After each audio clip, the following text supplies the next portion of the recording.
drawing Rudo from Gachiakuta. If any of you have heard of that manga, you're cool. If you haven't, you're not cool.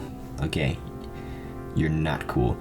I guess you're cool if you're only if you're subscribed to me though. So I was gonna do like a little review on this manga, and then I realized, wait a second, I don't know how to do that. So I decided not to.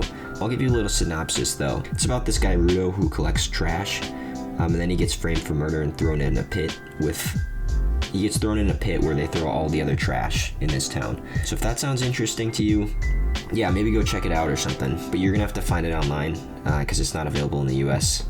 So if you're from the US, you're gonna have to find it online. If not, congratulations or something, I guess. I don't know. Getting started here, we're drawing the character over this pose I found on Pinterest.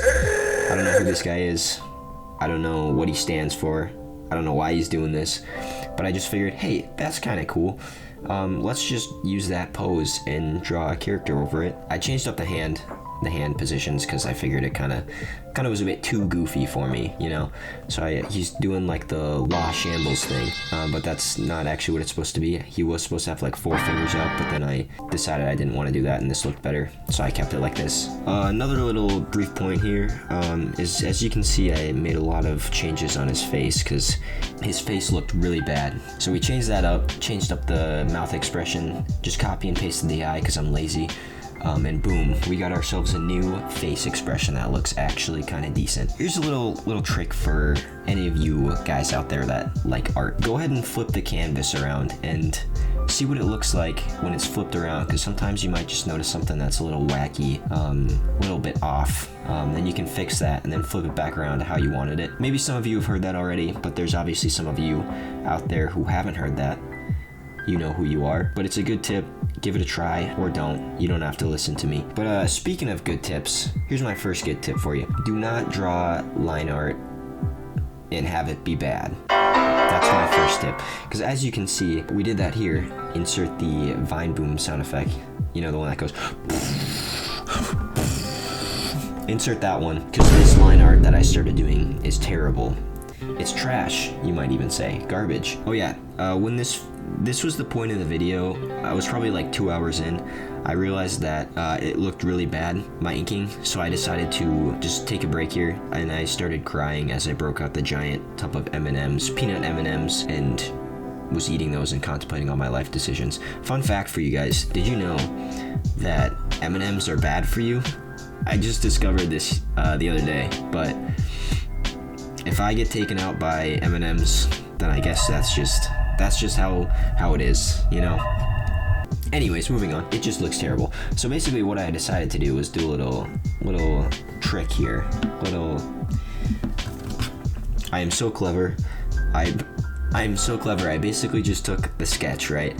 And then I put it on a new layer and then just kept the head and started erasing stuff till it looked cleaner, and that gave me like the line width and the variation which you want, because that makes your line art look better. If your line art just looks stiff, it's gonna look bad, so maybe don't do that. That's not a good idea. I had that on the other one, but it still looked bad. This just looked better, I guess. I don't know why. It just does. I didn't do that for the rest of the body though. I kind of just actually drew the rest of the body, because here's another tip for you guys. Here's another tip from me.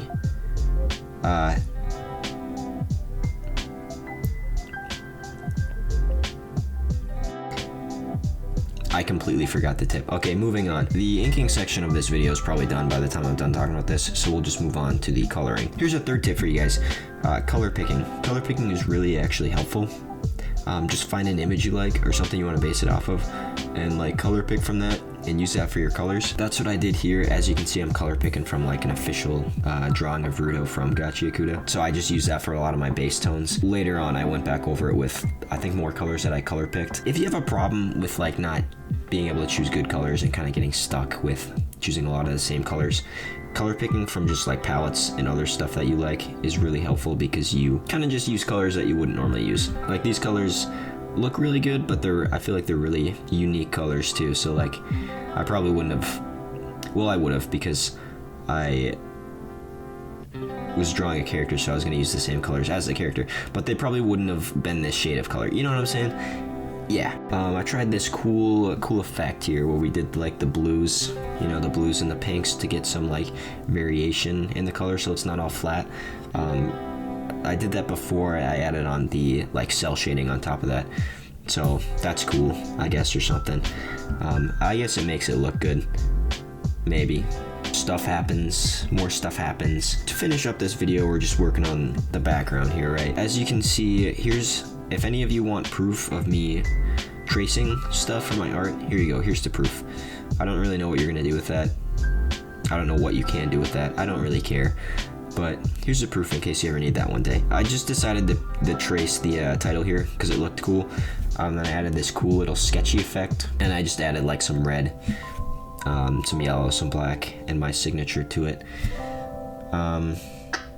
Yeah, that's, oh, and that little thing in the corner there says Rudo, in case any of you were wondering. I definitely knew how to spell that myself and didn't just use Google Translate, so hopefully that's correct. Actually, wait, no, I didn't use Google Translate. I went on the official, actually, I don't know if it's official. I don't know if Wiki's official or not. I used the Gachikuda wiki and just like copied it from there. So if they're wrong, if this is wrong, it's their fault, not mine. I cannot be held accountable for that. Oh, another cool tip for you guys. Go ahead and like create a layer with like a solid color and then just like mess with the blending options, because that's why it looks so different when it's done, is because we did that. We? Who's we? So it kind of like shifts your colors a bit and it makes it actually look good. So go ahead and do that. We're gonna just end the video off here, guys. This was probably a pretty trash upload. Hopefully we'll get better in the future. Maybe not, probably not. Subscribe, please. Oh, and also, can somebody please make me an outro for my next video? Because I'm running out of people to ask, and I think it would just be kind of cool, you know? It'd just be kind of cool. And I'll give you a shout out too if you do that. So please make me an outro. Something like that. Yeah, that's it. Okay. See you guys.